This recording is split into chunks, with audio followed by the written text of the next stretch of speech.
22 এপ্ৰিল 2025 সময় তেতিয়া দুপৰীয়া ভাৰতৰ মিনি সুইজাৰলেণ্ড খ্যাত জম্মু কাশ্মীৰৰ পেহেলগামত হঠাৎ সন্ত্ৰাসবাদীয়ে পৰ্যটকৰ ওপৰত গুলীবৰ্ষণ কৰে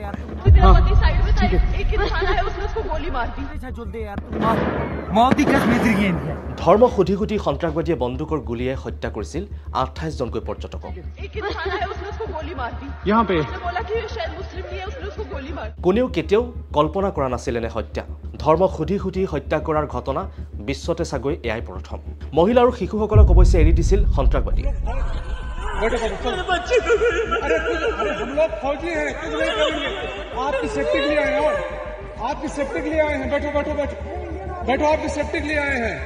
সন্ত্ৰাসবাদীৰ হত্যালীলাৰ পাছত সামাজিক মাধ্যমত ভাইৰেল হৈ পৰিছে বহু দৃশ্য যিবোৰ দৃশ্য চাই বুকু কঁপি উঠিছে প্ৰতিগৰাকী সন্ত্ৰাসবাদীয়ে কেৱল পৰ্যটককে নহয় হত্যা কৰিছিল ছায়েদ আদিল হুছেইন নামৰ এজন স্থানীয় যুৱকক সন্ত্ৰাসবাদীয়ে হত্যালীলা চলোৱাৰ সময়ত উপস্থিত আছিল সেই সময়ত ছায়েদ আদিল হুছেইন পৰ্যটকক ঘোঁৰাত উঠাই প্ৰাকৃতিক সৌন্দৰ্য উপভোগ কৰোৱাৰ লগতে ধুনীয়া ধুনীয়া ঠাইবোৰ বিষয়ে বৰ্ণনা দি যোৱাই কাম কৰিছিল ছায়েদ আদিল হুছেইনে পৰ্যটকক সন্ত্ৰাসবাদী আক্ৰমণ কৰা দেখি চাই থাকিব পৰা নাছিল ছায়েদ আদিল হুছেইনে তাৰ পৰা আঁতৰি নগৈ সাহসেৰে যুঁজ দিছিল ছায়েদ আদিল হুছেইনে তেওঁ নিজৰ ধৰ্মৰ কথা কৈ আঁতৰি যাব পাৰিলেহেঁতেন কিন্তু ছায়েদ আলী হুছেইনে তেনে কৰা নাছিল সন্ত্ৰাসবাদীৰ সৈতে সাহসেৰে যুঁজ দিছিল সন্ত্ৰাসবাদীৰ পৰা কাঢ়ি নিছিল বন্দুক আৰু সন্ত্ৰাসবাদীয়ে গুলীয়াই হত্যা কৰে ছায়েদ আদিল হুছেইনক ঘৰখনত এই খবৰ পোৱাৰ পাছতে এতিয়া পৰিয়ালৰ মাজত হাহাকাৰ লাগিছে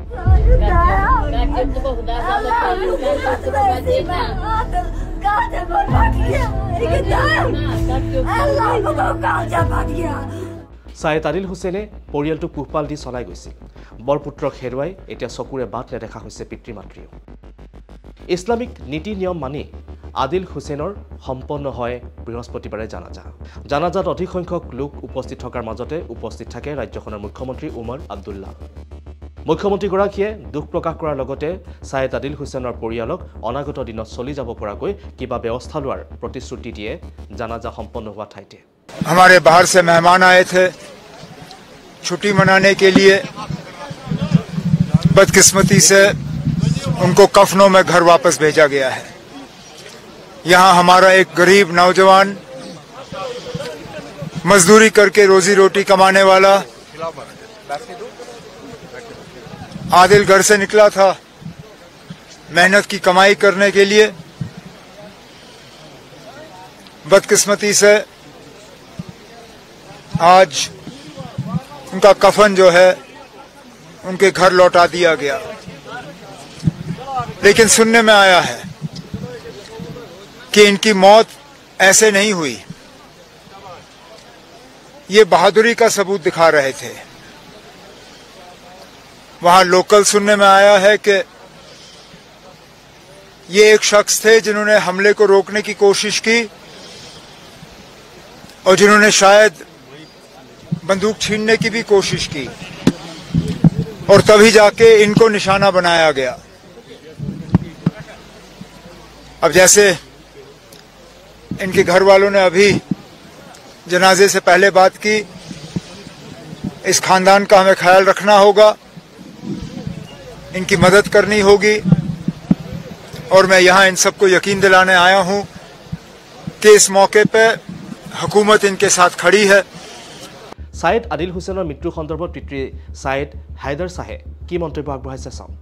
ये कल यहाँ सुबह 8 बजे से चला गया घोड़ों के साथ घोड़े उधर जो मालिक थे वो उधर ही बैठते हैं और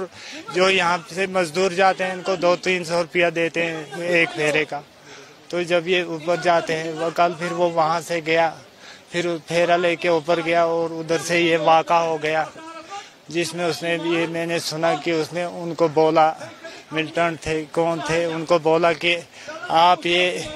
इनको बेगुनाह क्यों मारते हो उसी वजह से उसको 2-3 गोलियां लगी जिससे वो शहीद हो गया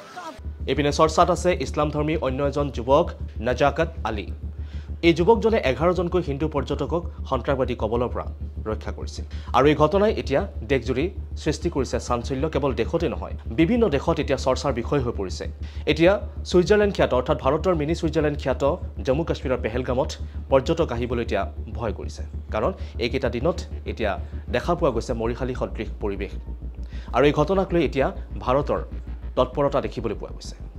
শেহতীয়া তথ্যৰ বাবে চাই থাকিব ইণ্ডিয়া টুডে এনি মৰাণা গগৈ।